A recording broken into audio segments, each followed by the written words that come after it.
Bhojpuri film जगत से जुड़ल हर ताजा तरीन खबर सबसे पहले जाने खातिर भोजपुरिया आर्यन चैनल के सब्सक्राइब कर ली और घंटी के जरूर दबाई। जय भोजपुरी। जी हाँ, तो आज आप के बीच भोजपुरी के पावर स्टार पवन सिंह के फैंस का तरफ बहुत बड़ा ही खुशखबरी के रिपोर्ट लेके आयल बनी, जिसमें कि आपसे हम बताएं फिल्म मैंने उनको सुन लिया कब रिलीज हुई आपसे नजदीकी सिनेमा में, जो उनकी पवन सिंह खुद अनाउंस कर खुद बतौले बने वही खबर आपसे हम बताएं प्रूफ के साथ।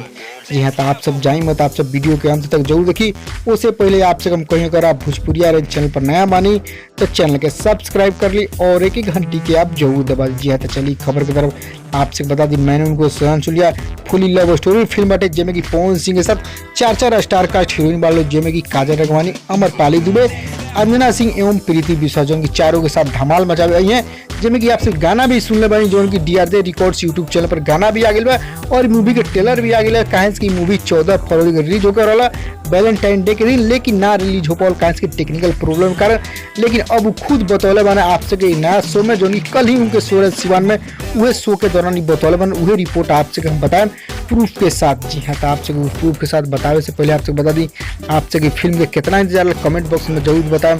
और आपसे की फिल्म देखे के बाद नजदीकी सिनेमाघर में तो बिहार झारखंड के फैंस लोग खतरा खुशखबरी कहें से फिल्म के काफी लंबा इंतजार करे पड़े। तो आपसे हम बता दी कब रिलीज हुई। जी हाँ, तो आपसे के कल ही बतौना सिवान शो में, जिसमें पवन सिंह और उनके साथ फिल्म के मेंबर देवेंद्र तिवारी जी भी पहुंचल शो में, जिसमें वही जाई खुद अनाउंस करने और बताना। जी हाँ, तो आपसे बता दी शो में क्या कहना है। जी हाँ, तो आप सब कब देख पाए अपना नजदीकी सिनेमाघर में, जिसमें कि चारों हीरो के साथ धमाल मचा आ रहा है। तो आपसे हम बता दूं कब देख पाए।